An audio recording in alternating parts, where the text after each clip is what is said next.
Multiple sclerosis continued discussion, clinical features, sensory loss or paresthesias, optic neuritis, diplopia, weakness, ataxia, hyperflexia, spasticity, heat sensitivity, visual blurring after hot shower. So clinical question, this would be a good question on boards. 32-year-old female.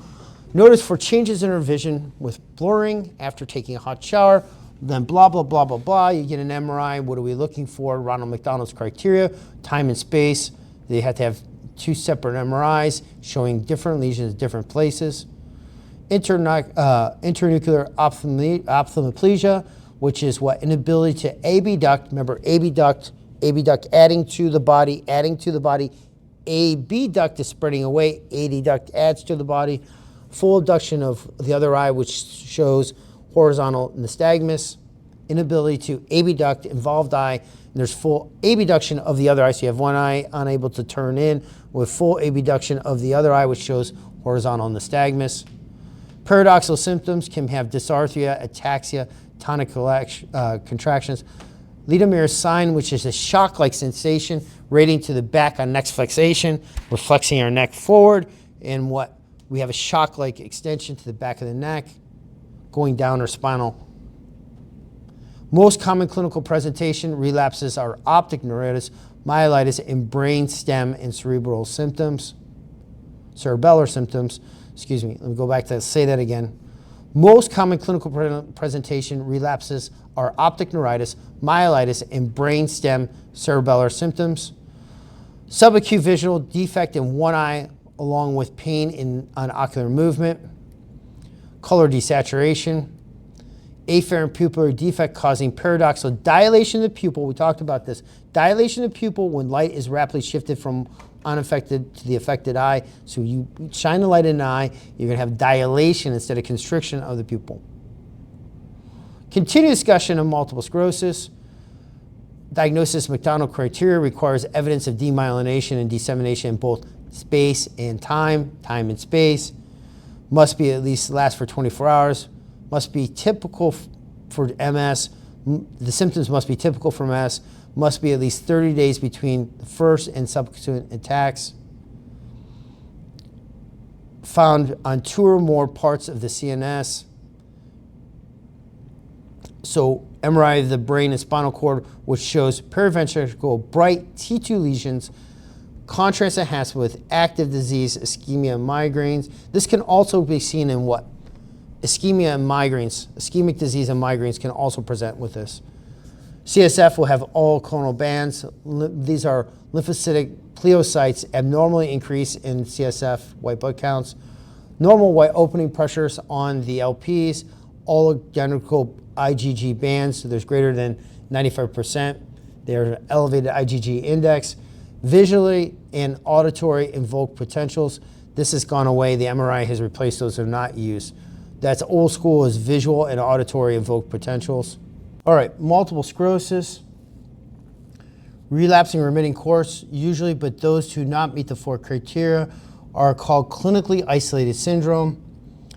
Those with MRI brain lesions have 90% 10-year conversion to definitive MS, while those without only have a 10 to 20% risk. In the first few years of MS, significant or incomplete recovery is common, but recovery diminishes almost to none after 10 to 15 years. Disability continues to accrue in a slowly progressive manner. Late stage disease, secondary progressive MS follows relapsing remitting. So relapsing, it happens and then it remits, goes away. They can happen and go away. Instead of there is a slow progressive manner. 15% of patients never experience relapses, but instead of progressive disability accumulate from time of onset. This is progressive MS. They keep going, getting worse instead of relapsing, and then remitting, then relapsing, remitting. There's a radiologically isolated syndrome patients in which patients without demyelinating symptoms but have incidental MRI changes that satisfy the radiological requirements. They have a high risk of later reconversion. Let's talk about the treatment of multiple sclerosis. Acute relapses. that produce functional impairment or initial attacks of optic neuritis. Methylprednisolone 1 gram per day for 3 to 5 days, following taper doses of oral prednisone for 2 weeks. Disease-modifying drugs, interferon beta-1 and interferon beta-2, more frequently administered preparations have better efficiency, reduce your relapse by 1/3.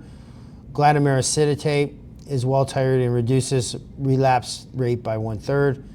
Some of the MS medications, first-line relapsing, remitting multiple sclerosis, glatiramer acetate, preferred in patients with liver disease, copolymer of 4 amino acids, interferon beta, you don't want to use this on liver failure.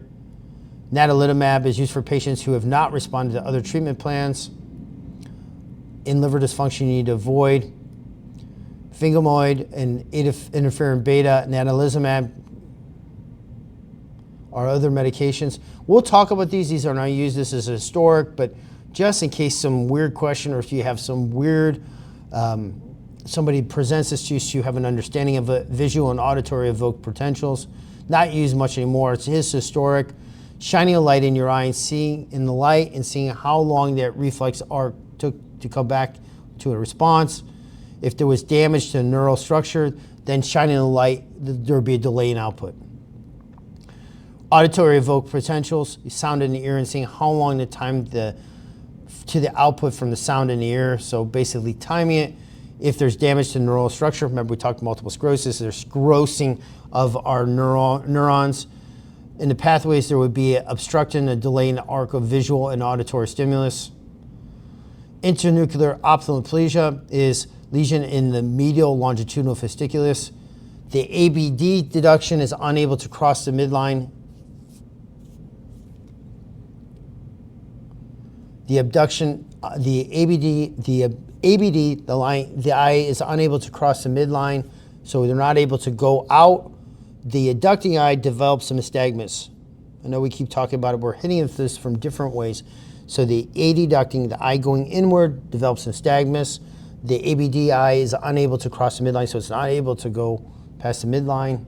Afferent papillary defect is where a marcus gum pupil, inability of the affected eye to perceive light. No pupil constriction when the flashlight is shown in the affected eye. When light is shown into the normal eye, both eyes contract, but no difference. So when you put it in the affected eye, it does not, no pupillar constriction, but in the normal eye, both eyes contract. MS and vaccine, very important, is MS patients on disease-modifying therapies are immunosuppressed, making vaccines less effective and more prone to side effects. Avoid live attenuated vaccines. Examples would be MMR, varicella, and zoster. Stopping MS therapies at age 55.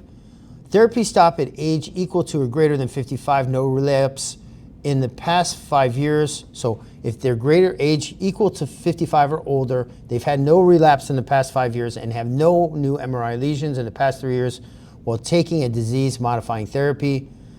Disability worsening did not differ between the groups. This is important because these medications, they have side effects because they're immune modulating, but also too, they can be very expensive.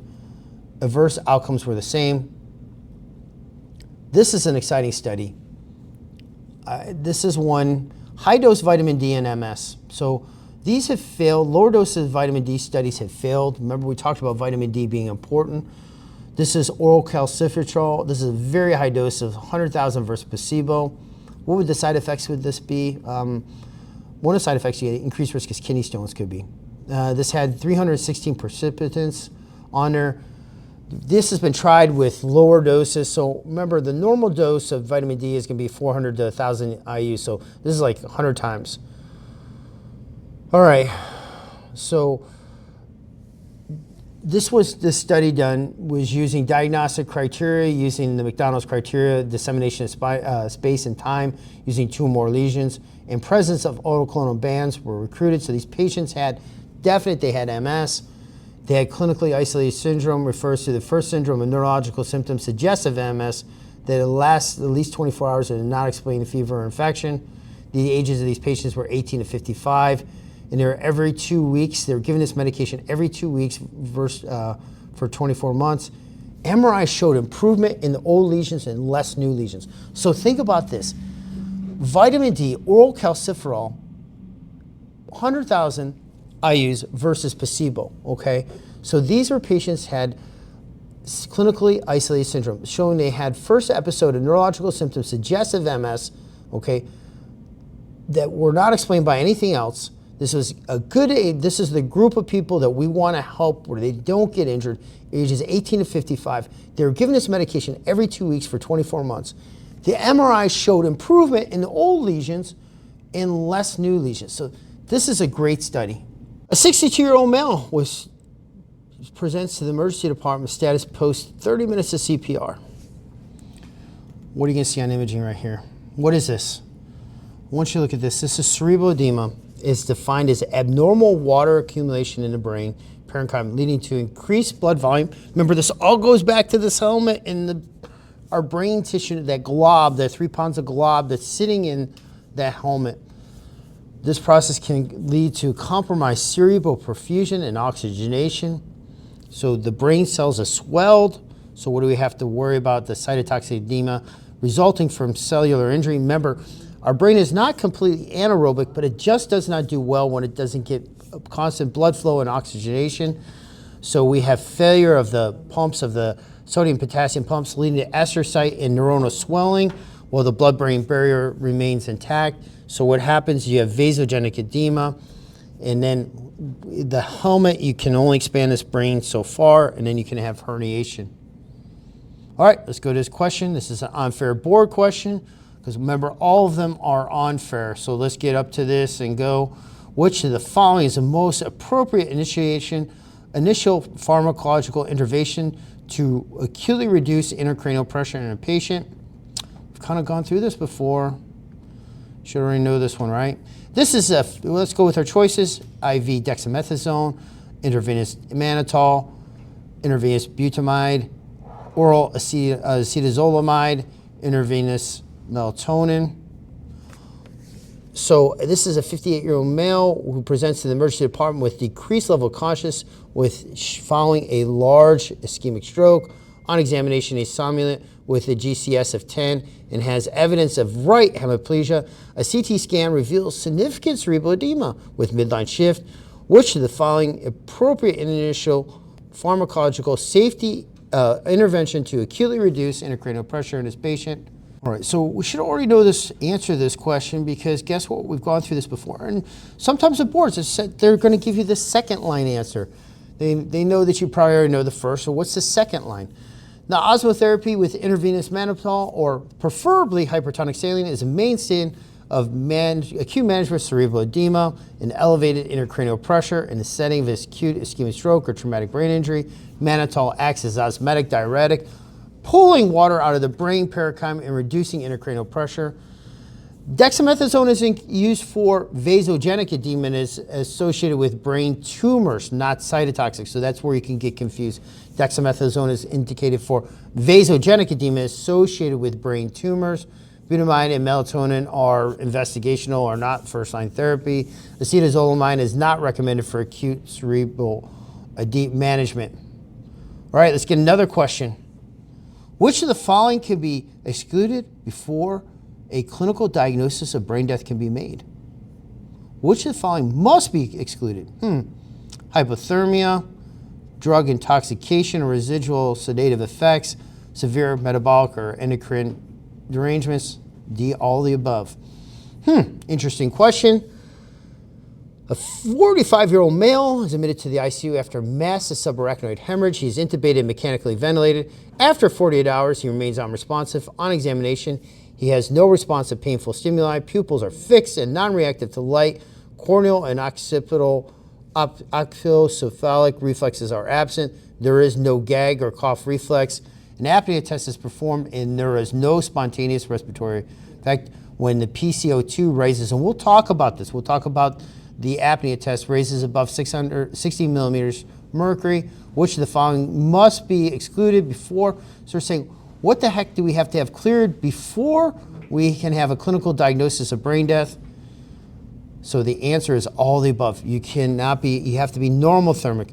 You have to, And drug intoxications have to be removed, meaning that you have to have time, so these things have to be wear out. No residual sedative effect, meaning that if this patient was on sedation, the sedation has to be turned off prior to this starting this brain death examination, and the effects have to be mitigated out of the patient's body. You need to correct your metabolic and endocrine derangements before you can do a brain death analysis. Brain death clinical criteria: lack of spontaneous respirations. Now, each state is going to be different, so we're going by the macro view of it. New Jersey, Florida, and Virginia specifically want to have a physician with neurocritical care, or neuroscience, or critical care, or a combination of both, to be evaluating. So you have to be in one of these fields to be evaluating. Some of the states require 2 of these people of these specifically trained physicians in order to allow them to be to sign off or to agree to a brain death scenario. So lack of spontaneous respirations we talked about. You need to get a CT MRI, make sure view that and make sure there's no other lesions, no other changes. No sedative medications or metabolic or hemodynamic disarrangements. This needs to be removed. No confounding drug intoxication or poisoning. Core temperature greater than 36, SBP greater than 100 millimeters of mercury. Brain death neurological examination. Recommended to have 2 clinical brain death examinations. In some states will require 2 brain death examinations and then 2 different providers. We want to make sure, why are we going through all these things? There's been cases in the past where people have gone to and you see them every once in a while in the news, and you don't want this to be you, is where people go to the funeral home still alive. And they've been zipped up in body bags and they're still technically alive, and they'll die in the funeral home. It doesn't look good. It doesn't go well on TV if you did that. And the extreme cases back in the day is they dug up coffins and they found scratch marks on the tops of these wooden coffins because people were buried alive. Remember, first do no harm. Can you imagine being buried alive as your final moments in life? Probably not that great. So the comatose patient, absent cranial nerve reflexes and motor responses, absent ocular vascular reflex. This is the choleric response. We're done by pouring warm or cold water in the inner ear, and it can determine the brainstem function because the vestibular ocular reflex requires an intact brainstem. The absence of response, which is nystagmus or eye movement, can indicate severe injury to the brainstem from the midbrain to the pons. The complete absence, and we'll go through this, absent cough. That's when you can either stick a catheter down and you're waiting for a cough or a gag. Absent rooting or sucking reflex. Apnea test, which we'll discuss.